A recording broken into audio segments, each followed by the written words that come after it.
In this tutorial, I'll show you how to use a conditional statement in Armory 3D using a logic node. There will be a series of short conditional statement tutorials to follow in the future, and this is going to be the first conditional statement tutorial associated with a logic node called gate, and its associated node has contact. So again, what is the conditional statement, and why is that so important? In computer science, conditional statements are features of a programming language, which perform unique actions depending on whether a programmer-specified condition evaluates to either true or false.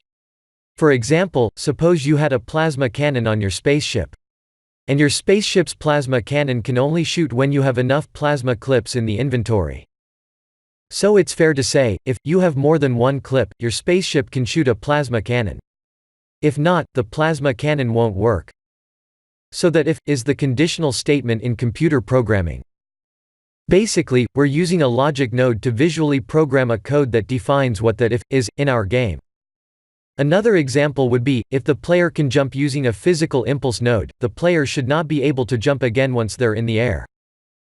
In order to achieve that scenario, we need to have a conditional statement on the player's status. But how? Like this. We need to use another node that will supply a scenario, such as if the player mesh is touching the ground mesh. So, our conditional statement would look like this. If the player mesh is on the ground, then allow the player to jump. If not, don't allow the player to jump. If we can visually program this node with Armory 3D, then our player will have the first conditional statement in our game. Let me show you how this can be achieved in Armory 3D with logic nodes. Please let me know if you want me to upload this blend file from the previous tutorial. I didn't upload it, because I wanted you to follow along while watching the tutorial. This is the gate node. The gate node allows us to do the if statements in Armory 3D. When activated, it compares if its two inputs are being equal, greater equal, less equal, or not equal, and passes through its red input if the case is true. Let's move the gate in between these two nodes like this.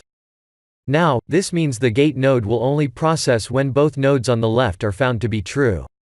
But we only have one node on the left. That means the gate node won't process the conditional statement request yet. Let's play the game and see if we can jump.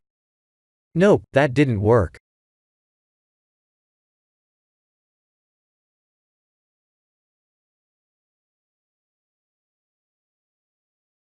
These are the values we'll use, mostly along with variables that I'll cover in the next tutorial.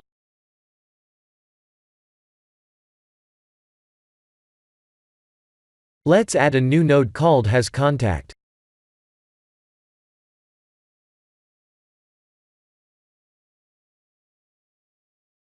Let's pick the cube and the ground. This means the jump will only occur when the cube is in contact with the plane. Once they depart, the jump won't work. Let's play the game. Yes, the cube is dancing, because we have allowed the impulse to trigger when the keyboard is down. What's happening is the cube is jumping as soon as it lands on the ground. Hence the dancing move.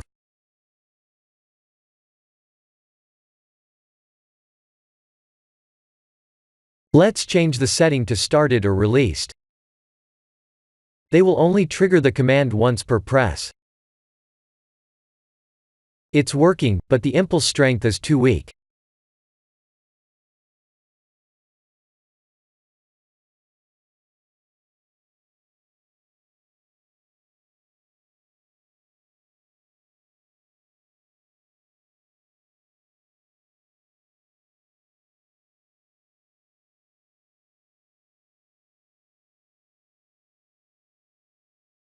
Let's try 55.